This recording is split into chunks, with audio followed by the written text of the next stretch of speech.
আসসালামু আলাইকুম। আমি আসমা আক্তার, নবকুমার ইনস্টিটিউশন ও doctor Shahidullah college online class 2021-এ প্রিয় শিক্ষার্থীরা, তোমাদের সবাইকে জানাচ্ছি আমন্ত্রণ। আজকে আমি সপ্তম শ্রেণীর যে সপ্তবর্ণ বই রয়েছে, অর্থাৎ বাংলা প্রথম পত্র থেকে আমার বাড়ি এই কবিতাটি সম্পর্কে আলোচনা করব। আমার বাড়ি এই কবিতাটি লিখেছেন বাংলা সাহিত্যের একজন বিশিষ্ট বা অনন্য কবি জসিমউদ্দিন। তো প্রিয় শিক্ষার্থীরা, তোমরা বই খাতা নিয়ে প্রস্তুত হও, কারণ আমি যা বলবো সেটা খাতায় নোট করে রাখার চেষ্টা করবে, তাহলে তুমি ক্লাসের পরবর্তী সময়ে তা বুঝতে পারবে। কবি জসিমউদ্দিন কিন্তু ছাত্র অবস্থায় থাকাকালীনই কবিতা লিখতে শুরু করেন, কিন্তু তিনি যখন বিশ্ববিদ্যালয়ে ছাত্র অবস্থায় থাকেন তখনই কিন্তু তার যে কবর কবিতা, সেই কবর কবিতাটি কিন্তু বিশেষভাবে প্রশংসিত হয়েছে। তো এই বিশিষ্ট কবি 1903 সালে ফরিদপুর জেলার তাম্বুলখানা গ্রামে জন্মগ্রহণ করেন। জসিমউদ্দিনের কিন্তু তোমার যে পল্লীর যে মানুষ এবং পল্লীর যে সহজ সরল রূপ তার কবিতায় চমৎকারভাবে ফুটিয়ে তুলেছেন। তার মতো করে অন্যান্য কবিরাও কিন্তু পল্লীকে নিয়ে কবিতা লিখেছেন, কিন্তু জসিমউদ্দিন যেভাবে পল্লীর মানুষ, তাদের ঐতিহ্য, পল্লীর মানুষের ভাষা, তাদের জীবনচিত্র যেভাবে ফুটিয়ে তুলেছেন, তা অন্য কোনো কবি কিন্তু তাদের কবিতায় প্রাণবন্ত করে ফুটিয়ে তুলতে পারেননি। যেহেতু কবি জসিমউদ্দিন পল্লীর জীবনচিত্র বা তাদের পল্লীর ভাষা বা পল্লীর মানুষের যে চিত্রগুলো যতটা সুন্দরভাবে বা যতটা সাবলীল সহজ সরলভাবে প্রকাশ করতে পেরেছেন, তা অন্য কবি করতে পারেনি। আর ঠিক এই কারণেই তাকে পল্লী কবি উপাধি দেয়া হয়েছে। জসিমউদ্দিনের উল্লেখযোগ্য কাব্যগ্রন্থগুলোর মধ্যে রয়েছে কাহিনী কাব্য। কাহিনী কাব্যের মধ্যে রয়েছে সজন বাদিয়ার ঘাট এবং নকশি কাঁথার মাঠ। তো কাহিনী কাব্য কি, সেটাও আমাদের একটু জেনে রাখা প্রয়োজন। যে কবিতাগুলোতে কোনো গল্প থাকে বা সেই গল্পের বর্ণনা থাকে, অর্থাৎ যে কবিতাগুলোতে কোনো গল্প বা কাহিনী বর্ণনা করা হয় শুরু থেকে শেষ পর্যন্ত, সেই ধরনের কবিতাগুলোকেই কিন্তু কাহিনী কাব্য বলা হয়। তো কাহিনী কাব্যের মধ্যে উল্লেখযোগ্য হচ্ছে সজন বাদিয়ার ঘাট এবং নকশি কাঁথার মাঠ। তোমাদের পরীক্ষার হলে বা বহু নির্বাচনী প্রশ্ন হিসেবে আসতে পারে যে কবি জসিমউদ্দিনের কাহিনী কাব্য কোনটি, সজন বাদিয়ার ঘাট নাকি বালুচর? আমরা জেনে নিলাম যে তার কাহিনী কাব্য হচ্ছে সজন বাদিয়ার ঘাট বা নকশি কাঁথার মাঠ। এরপর নিশ্চয়ই তোমরা সঠিক উত্তরটি দিতে পারবে। এরপর রয়েছে তার কাব্যগ্রন্থ। তার কাব্যগ্রন্থগুলোর মধ্যে রয়েছে উল্লেখযোগ্যভাবে রাখালি, বালুচর, মাটির কান্না। তোমরা যখন আরো উপরের ক্লাসে যাবে তার সম্পর্কে আরো বিস্তারিতভাবে জানতে পারবে। এরপর আমরা জেনে নিব তার নাটক সম্পর্কে। তার একটি নাটক রয়েছে বেদের মেয়ে। শিশুতোষ গ্রন্থগুলোর মধ্যেও রয়েছে রাখালি, আমি আবার বলছি, শিশুতোষ গ্রন্থগুলোর মধ্যে রয়েছে হাসু, এক পয়সার বাঁশি, ডালিম কুমার। আমরা যে এই আমার বাড়ি কবিতাটি পড়ব, এই কবিতাটি কিন্তু হাসু কাব্যগ্রন্থের অন্তর্ভুক্ত। কবি জসিমউদ্দিন 1976 খ্রিস্টাব্দে ঢাকায় মৃত্যুবরণ করেন। এবার আসো আমরা জেনে নিব যে আমার বাড়ি কবিতাটি, এই কবিতাটি পড়লে আমরা কোন বিষয়গুলো সম্পর্কে জানতে পারবো। আমার বাড়ি কবিতাটি, এই কবিতাটি পড়লে আমরা সৌজন্য, শিষ্টাচার ও কিভাবে মানব প্রেমে উদ্বুদ্ধ হওয়া যায় সেই বিষয়গুলো সম্পর্কে আমরা জানতে পারবো। এবার আসো আমরা কবিতাটি পাঠ করি। শিক্ষার্থীরা দেখো যে আমার বাড়ি জসিমউদ্দিন। প্রিয় শিক্ষার্থীরা, আমরা জানি যে আমাদের যে কবি সাহিত্যিকদের যে নামগুলো আছে, তাদের নামের বানানটা যেভাবে আছে তোমরা কিন্তু ঠিক সেভাবেই লিখবে, তাদের নামের বানানটা যাতে ভুল না হয়, এজন্য এই নামের বানানটা একটু বেশি বেশি করে অনুশীলন করবে। আমি পূর্বেই বলেছি যে আমার বাড়ি এই কবিতাটি কিন্তু হাসু কাব্যগ্রন্থের অন্তর্ভুক্ত। এবার দেখো, আমার বাড়ি যাইও ভ্রমর, বসতে দেব পীরে, জলপান যে করতে দিব শালি ধানের চিরে। অর্থাৎ এখানে ভ্রমর শব্দের অর্থ কিন্তু মৌমাছি, কিন্তু ভ্রমরের কথরূপ হচ্ছে ভ্রমর। আর এই কবিতায় লেখক তার বন্ধু বা প্রিয়জনকে ভ্রমর বলে সম্বোধন করে কবিতার নিজ বাড়িতে আসার আমন্ত্রণ জানিয়েছেন এবং তার বন্ধু বা প্রিয়জনকে বসতে দিবেন পীড়ে। পীড়ে বলতে কাঠ দিয়ে তৈরি এক জাতীয় টুলকে বোঝায়। এরপর দেখো, জলপান যে করতে দেব শালি ধানের চিড়ে। লেখক তার বন্ধুকে জলপান করতে দিবে, অর্থাৎ নাস্তা করতে দিবে শালি ধানের চিড়ে দিয়ে। শালি ধান কিন্তু এক প্রকার আমন ধান এবং এই আমন ধান হেমন্তকালে উৎপন্ন হয়ে থাকে। আর এই শালি ধানের চিড়ে খেতে বেশ মিষ্টি। শালি ধানের চিড়ে দেব বিন্নি ধানের খই। বিন্নি ধান হচ্ছে আদি জাতের ধানগুলোর মধ্যে একটি। এই ধানের খইটাও কিন্তু খেতে বেশ সুস্বাদু। এরপর দেখো, বাড়ির গাছের কবরি কলা গামছা বাঁধা দই। অর্থাৎ লেখক তার বাড়ির গাছের যে কবরি কলা সেটি তার প্রিয়জনকে বা বন্ধুকে খাওয়াতে চাচ্ছেন। আমরা জানি বিভিন্ন ধরনের কলাই রয়েছে, যেমন সবরি কলা, কবরি কলা, সাগর কলা, কিন্তু এই কলাগুলোর মধ্যে সবচাইতে খেতে সুস্বাদু হচ্ছে কবরি কলা। এরপর গামছা বাঁধা দই। গামছা বাঁধা দইটা কি? অধিক ঘনত্বের ফলে যে দইটা গামছাতে বেঁধে রাখা হয় কিন্তু তার রস গড়িয়ে পড়ে না, সেই দইটি হচ্ছে গামছা বাঁধা দই। এরপর দেখো, আম কাঁঠালের বনের ধারে শুয়ো আঁচল পাতি। অর্থাৎ লেখক কি বলছেন বা কবি কি বলছেন, তার বন্ধুকে বলছেন যে তার বাড়িতে, তার বাড়ির আঙিনায় যে আম কাঁঠালের বন রয়েছে তার ধারে শুয়ে থাকতে, আঁচল পেতে শুয়ে থাকতে। সেখানে কবি কি করবে? গাছের শাখা দুলিয়ে বাতাস করবো সারা রাতি।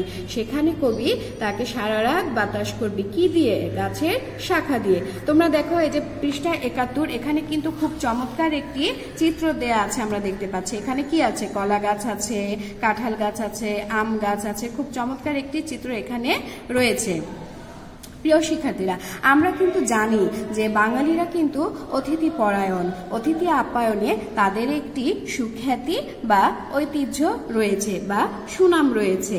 তাহলে এখানে কবি তার বন্ধুকে আমন্ত্রণ জানিয়েছেন তার নিজ বাড়িতে এবং এই তার নিজের বাড়ির কোন কোন খাবারের কোন কোন উপকরণ দিয়ে তাকে আপ্যায়ন করবেন তার একটি চমৎকার বর্ণনা আমরা এই কবিতায় দেখতে পাই। অর্থাৎ প্রকৃতির সান্নিধ্যে কিভাবে তার প্রিয়জনের অতিথির প্রাণ জুড়াবে তার একটি নিবিড় পরিচয় কিন্তু পাই আমরা এই কবিতাটিতে। প্রিয় শিক্ষার্থীরা, যখন আমরা ঢাকা থেকে গ্রামেই যাই তখন কি আমরা দেখতে পাই? গ্রামের মানুষগুলো কিন্তু অনেক আন্তরিকতার সাথে আমাদেরকে আপ্যায়ন করে থাকে। তাদের নিজের গাছের ফল দিয়ে থাকে, ফসলের মাঠে যেই খাবারগুলো বা খাদ্যগুলো উৎপাদন হয়ে থাকে সেগুলো আমাদেরকে দিয়ে থাকে, নানা রকম আচার দিয়ে থাকে, বিভিন্ন ধরনের খাবার দিয়ে কিন্তু তারা আমাদের আন্তরিকতার সাথে সেগুলো আমাদেরকে দিয়ে থাকে। এরপর দেখো যে, চাঁদ মুখে তোর চাঁদের চুমো মাখিয়ে দেব সুখে। অর্থাৎ কবি এখানে তার বন্ধু বা প্রিয়জনের মুখকে কিন্তু চাঁদের সাথে তুলনা করেছেন এবং বলছেন যে চাঁদ মুখে তোর চাঁদের চুমো মাখিয়ে দেব সুখে। তারা ফুলের মালা গাঁথি জড়িয়ে দেব বুকে। লেখক কি বলছেন, কবি কি বলছেন যে তারা ফুলের মালা গেঁথে তার প্রিয়জনের বুকে জড়িয়ে দেবেন। এরপর দেখো, গাই দোহনের শব্দ শুনি জেগো সকালবেলা। তার বন্ধু বা প্রিয়জন কিভাবে জেগে উঠবে? সকালে গাই দোহনের শব্দ শুনে। অর্থাৎ যে গাভী যে দুধ দোহনের শব্দ, সেই শব্দটা শুনেই তার বন্ধু বা প্রিয়জন সকালে জেগে উঠবে। এরপর দেখো, সারাটা দিন তোমায় লয়ে করব আমি খেলা। এরপর কবি তার বন্ধুকে নিয়ে সারাদিন খেলায় মেতে থাকবেন। আমাদের শহরের জীবনে কিন্তু কতগুলো নির্ধারিত খেলা থাকে, আমরা সেই খেলা খেলতেই অভ্যস্ত, কিন্তু গ্রামে কিন্তু কতগুলো নির্দিষ্ট খেলার মধ্যে তারা আবদ্ধ নয়। তাদের অসংখ্য খেলা রয়েছে, যেমন গোল্লাছুট, দাঁড়িয়াবান্ধা, হাডুডু, কাবাডি, হ্যাঁ, কানামাছি, এরকম আরো অসংখ্য খেলা। এছাড়াও আমাদের প্রচলিত যে খেলাগুলো আছে, ফুটবল, ক্রিকেট, হকি, এগুলো তো রয়েছেই। কিন্তু কবি কি বলছেন, তাকে নিয়ে সারাদিন খেলায় মেতে থাকবেন। এরপর দেখো যে আমার বাড়ির ডালিম গাছে ডালিম ফুলের হাসি, কাজলা দিঘির কাজল জলে হাঁসগুলি যায় ভাসি। আচ্ছা, কবি বলছেন তার বাড়ির যে ডালিম গাছে সেই ডালিম ফুলের যে ফুলগুলো রয়েছে সেই ফুলের হাসির কথা বলছেন। এরপর দেখো যে কাজলা দিঘির কাজল জলে, কাজলা দিঘি বলতে কি বোঝানো হচ্ছে, কাজলের মতো কালো জলের দিঘি, এবং সেখানে হাঁসগুলি ভেসে যায়। যদি প্রশ্ন আসে যে কারা ভেসে যায়, হাঁসগুলি ভেসে যায়। অর্থাৎ অতিথির বিশ্রাম ও আনন্দের জন্য গৃহস্থের আন্তরিক প্রয়াস এই কবিতায় বিশেষভাবে আমরা দেখতে পাই। অতিথি যে গৃহে এসেছেন সেই গৃহের গাছ, ফুল, পাখিও যেন অতিথিকে আপ্যায়নের জন্য উন্মুখ হয়ে আছেন, সেই বিষয়টি লেখক এখানে খুব সুন্দর করে বর্ণনা করেছেন বা তুলে ধরেছেন। এরপর দেখো আমার বাড়ি যাইও ভ্রমর এই বরাবর পথ। অর্থাৎ লেখক এখানে কি বলতে চাচ্ছেন যে অতিথিকে নিমন্ত্রণ করে কবি নিজ বাড়ির ঠিকানা এই চরণের মধ্য দিয়ে শিল্পসম্মতভাবে প্রকাশ করেছেন। এরপর দেখো মৌরি ফুলের গন্ধ শুকে থামিও তব রথ। আমরা এখানে দেখতে পাচ্ছি যে লেখকের বাড়িতে বা বাড়ির আঙ্গিনায় মৌরি ফুল রয়েছে, সেই মৌরি ফুলের গন্ধে চারিদিক মৌ মৌ করছে। তো তার বন্ধু যখন আসবে এই মৌরি ফুলের গন্ধ শুনেই কিন্তু কবির বাড়ি চিনতে পারবে। থামিও তব রথ, তব শব্দের অর্থ হচ্ছে তোমার, রথ হচ্ছে কিন্তু এক ধরনের বাহন। অর্থাৎ কবি তার বন্ধুকে আমন্ত্রণ জানিয়েছেন এবং তার বন্ধু কবির বাড়ি চিনতে পারবে মৌরি ফুলের গন্ধ শুনে, এবং তখনই সে তার বাহন থামিয়ে দিবে। প্রিয় শিক্ষার্থীরা, অতিথিকে ভালোবাসার মধ্য দিয়ে কিন্তু যে সৌজন্য, শিষ্টাচার ও মানব প্রেম যে একটা অসাধারণ বহিঃপ্রকাশ, তা কিন্তু আমরা এই কবিতায় দেখতে পাই। এখান থেকে কিন্তু তোমাদের অনেকগুলো বহু নির্বাচনী প্রশ্ন পরীক্ষায় আসার মতো। যেমন এখানে উল্লেখ রয়েছে যে আসতে পারে এভাবে প্রশ্ন যে আমার বাড়ি কবিতায় কয়টি ধানের উল্লেখ রয়েছে। আমরা জানি আমার বাড়ি কবিতায় দুইটি ধানের কথা উল্লেখ রয়েছে, একটি হচ্ছে শালি ধান যেটা কিনা আমন ধান হেমন্তকালে উৎপন্ন হয়, আরেকটি হচ্ছে বিন্নি ধান যেটা কিনা আদি জাতের ধানগুলোর মধ্যে একটি, এবং কোন কলার কথা বলা হয়েছে, কবরি কলার কথা বলা হয়েছে। এরপর গামছা বাঁধা দইয়ের কথা বলা হয়েছে। তারপর যদি প্রশ্ন আসে যে লেখক কি দিয়ে সারা রাত বাতাস করবে, গাছের শাখা দুলিয়ে বাতাস করবে। তারপর এখানে ফুলের কথা বলা রয়েছে, যেমন তারা ফুল, তারপর হচ্ছে ডালিম ফুল, এইগুলো কিন্তু তোমরা মনে রাখবে। এরপর কাজলা দিঘিতে কি ভেসে যায়, হাঁস ভেসে যায়। তারপর মৌরি ফুলের গন্ধ শুকে, তাহলে আরেকটা ফুলের নাম আমরা জানতে পারলাম, সেটি হচ্ছে মৌরি ফুল। অর্থাৎ কোন ফুলের গন্ধ শুকে লেখকের বন্ধু তার রথ থামাবে, মৌরি ফুলের গন্ধ শুকে। প্রিয় শিক্ষার্থীরা, দেখো যে আসলে অতিথি আপ্যায়নের জন্য কিন্তু বাঙালির বিশেষ সুখ্যাতি রয়েছে, এটা কিন্তু আমি আগেই বলেছি।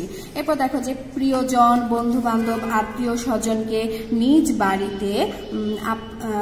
বাড়িতে কিন্তু আমরা বিভিন্ন উপাদান দিয়ে আপ্যায়ন করে থাকি, বাঙালি আপ্যায়ন করে থাকি।